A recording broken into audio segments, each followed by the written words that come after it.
Hi, welcome to Join Our Town. My name is Michelle Medlock Adams, and I'll be your host today. You know, Psalms 86:15 tells us that God is a God of compassion and mercy. Isn't that good news today? We all could use some of that, right? You know, we also need to extend that same compassion and mercy to those in our lives, both immediate families and extended friends and family. And you know, there's something we're going to talk about today that's quite important. People who have been incarcerated, when they come back out of the prison and into the network here, trying to fit back into society, I'm not sure that they're always given that compassion and that mercy that we're supposed to give as Christians. So we're going to talk about that today and maybe challenge some of us to do better and find out what exactly this is all about. And we have some experts here to help us in studio. We are so thankful to have y'all here. We've got Mr. Philip Moore, is this correct? Yes. Thank you so much. And Pastor Eugene Potter. Yes. And you guys are with the New Life Development Ministries here in Indianapolis? Yes, ma'am. That has a history in Baltimore and back here. It's how many years old now? 27 years. 27 years. Yes. Talk to me a little bit about this ministry and what exactly you do.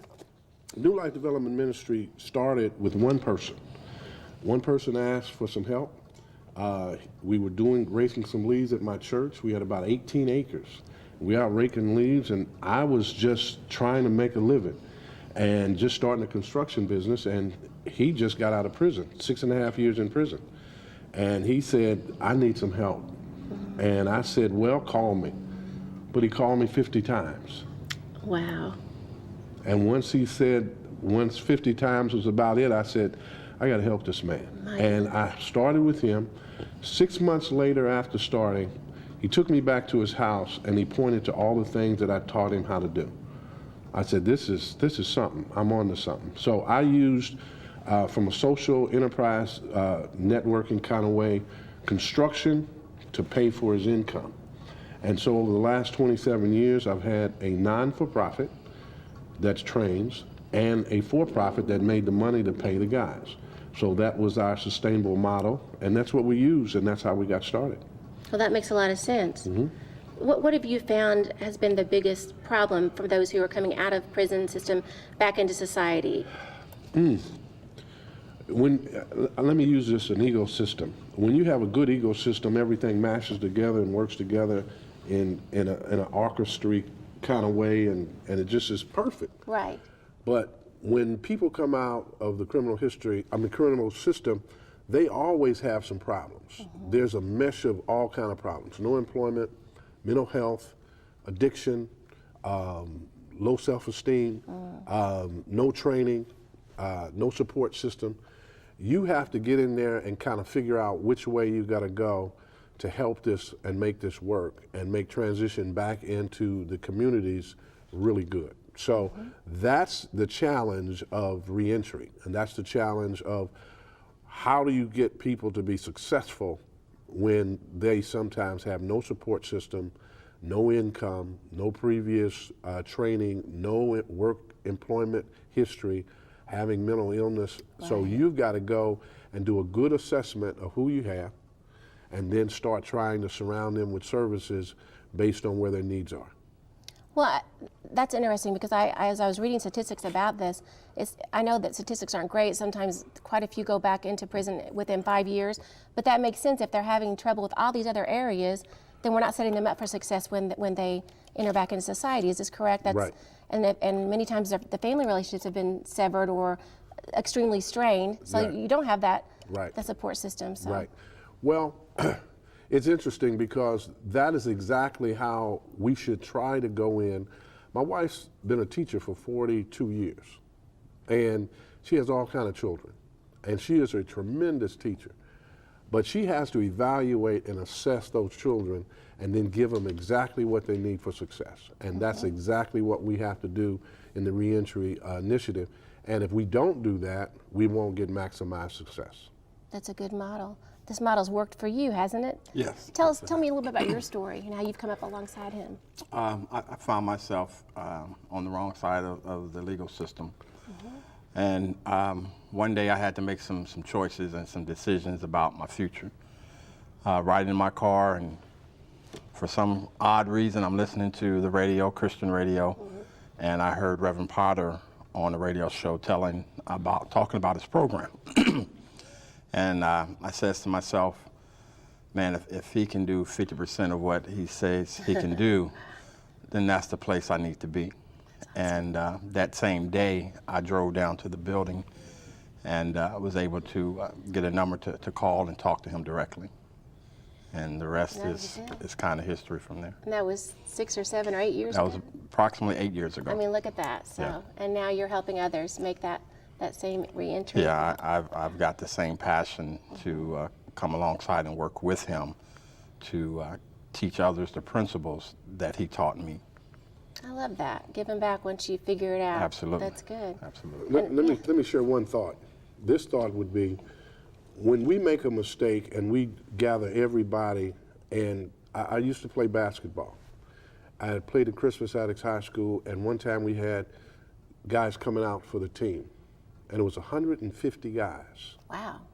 That's how much they wanted to play. And the coach came out and said, this is going to be mathematically impossible to get you all on this team. So he had to go through a selective process to get the best of the best. I think one of the problems that we make a real mistake in reentry is we just put everybody out there assuming that they can do everything. And we need to build champions, just like Phil. Phil's a champion for reentry now. We need to build champions. We need to make a good selection, an assessment and a vetting to bring the best to the front so we can use them and they can then go out and help as soldiers to do this thing better. But we make a mistake sometimes and just take those who have no ability to help the process and the fiber of the reconstructing of men's lives, that we fumble and stumble and fumble the ball.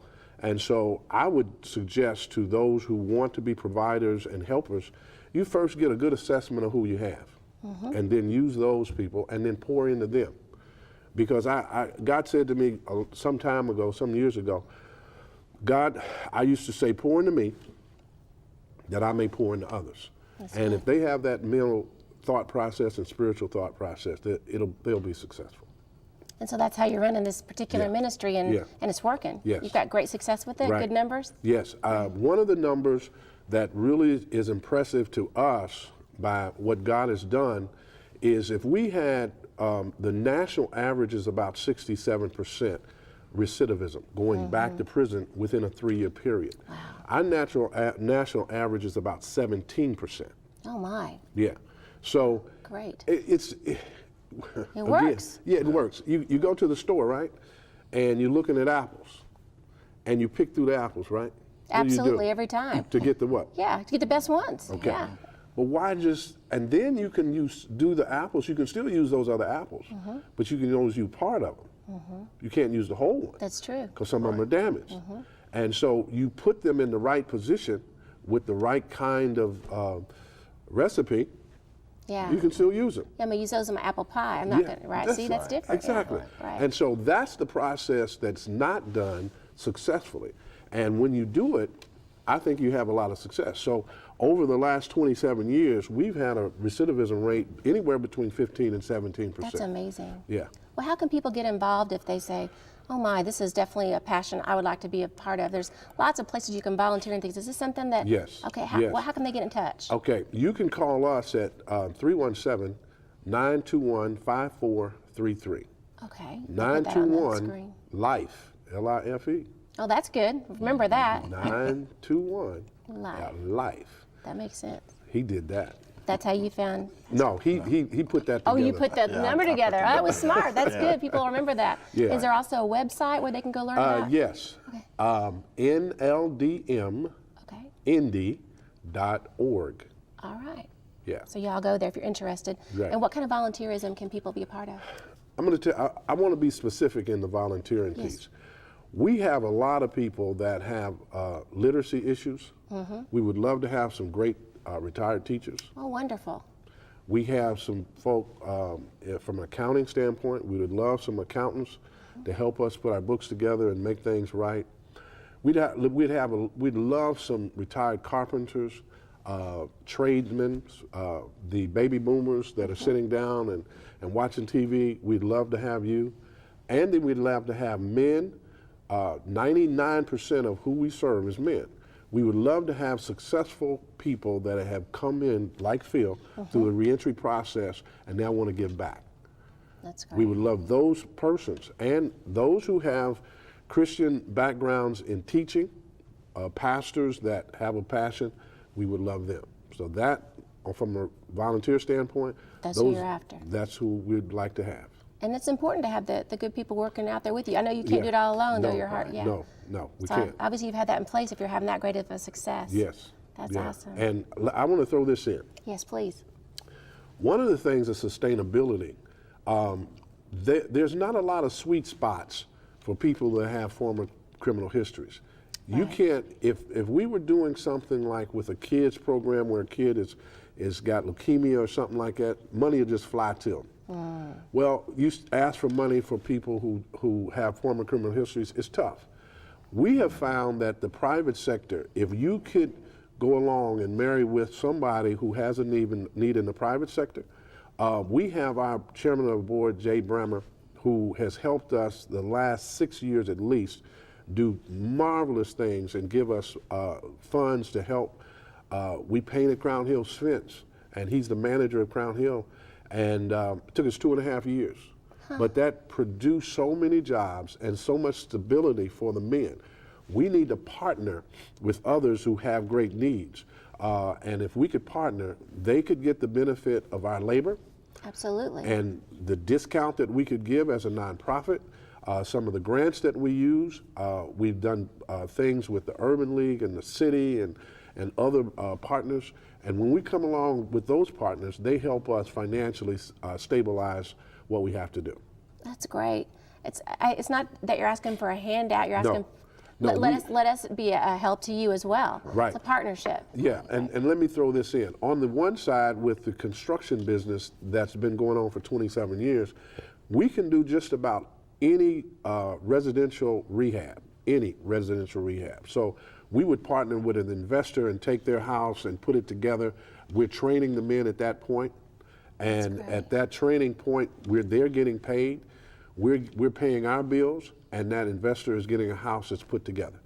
And we've done that over the years as well. So if we use the right partnerships, sustainability and 27 years is a quick time.